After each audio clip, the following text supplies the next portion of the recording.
जी सभापती महोदय, या ह्याच्यामध्ये माणगाव आणि इंदापूर बायपास बद्दल मी आता सांगितले, त्याचं काम चालू आहे आणि त्याची मुदतच सभापती महोदय 2000 म्हणजे पुढच्या वर्षापर्यंत आहे. त्यामुळं आणि ते युद्ध पातळीवर काम चाललं आहे. दुसरं सभापती महोदय, चिपळूणचा जो पूल आहे तो मे 2026 यापर्यंत आपण पूर्ण खुला करतोय. त्याचं काम बऱ्यापैकी संपत आलं आहे. फक्त अप्रोच रोड्स जे आहेत त्याचा एक विषय फक्त चिपळूणच्या पुलाचाही राहिला आहे. त्याचबरोबर संगमेश्वरच्या इथलं पण सभापती महोदय साधारण त्याचं थोडं हातकंबा अलाइनमेंट होती.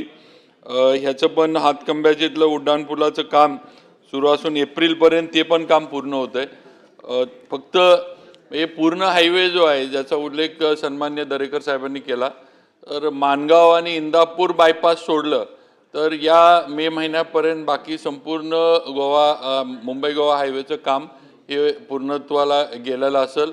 त्याचबरोबर जे लेण्यांचा उल्लेख केला तिथं आता हे जे सगळा रेस्ट एरिया आहे तो त्या ज्या लेण्या आहेत, गांधार लेणी आहेत, तिथं येणाऱ्या पर्यटकांसाठी किंवा भाविकांसाठीच आहेत.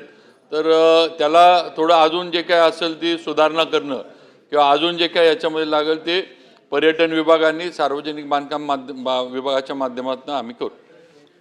यानंतर त्याने उत्तर दिलं. स्पेसिफिक खरं स्पेसिफिकच विचारतो.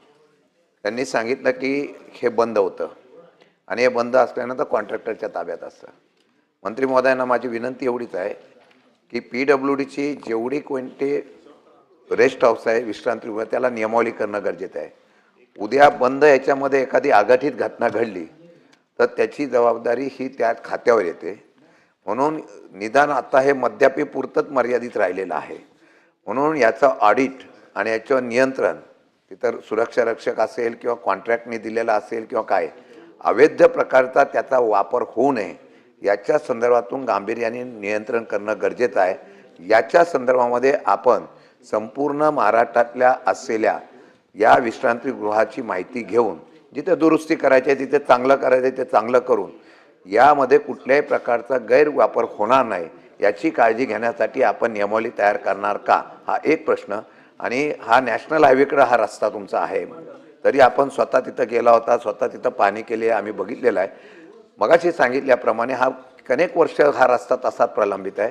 टाईम बाइंडिंग म्हणून इतक्या वर्षामध्ये किंवा इतक्या महिन्यामध्ये हा रस्ता केंद्रीय मंत्र्यांशी बोलून आणि आपलेच नितीन गडकरी साहेब आहेत आणि मला वाटतं की तो रस्ता सगळे रस्ते महाराष्ट्रातले झाले आणि त्याच्या मागून समृद्धी झाला तरी अजून मुंबई गोवा असाच आहे.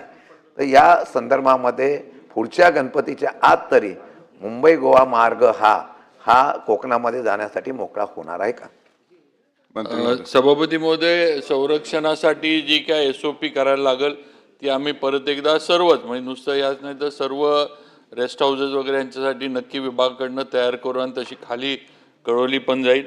या ठिकाणी सभापती महोदय एकच आहे की कॉन्ट्रॅक्टरकडे जरी असलं तरी यापूर्वी एकच तिथं वॉचमॅन होता. आता आपण त्यांना परत सूचना देऊन 4 वॉचमॅन त्या ठिकाणी ठेवलेत. त्यामुळे अशी आता प्रकार काही तिथं घडणार नाहीत.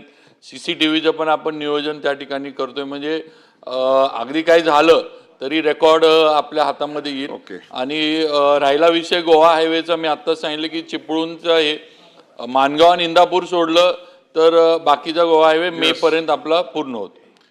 प्रश्न क्रमांक 8 स्थानिक प्रश्न आहे आणि दोन्ही सदस्य सभागृहात दिसत नाहीत. त्यामुळे प्रश्न क्रमांक 9 6578. धन्यवाद. मिलिंद नार्वेकर. प्रश्न क्रमांक 6578. आता वेळ गेली ती केल्याप्रमाणे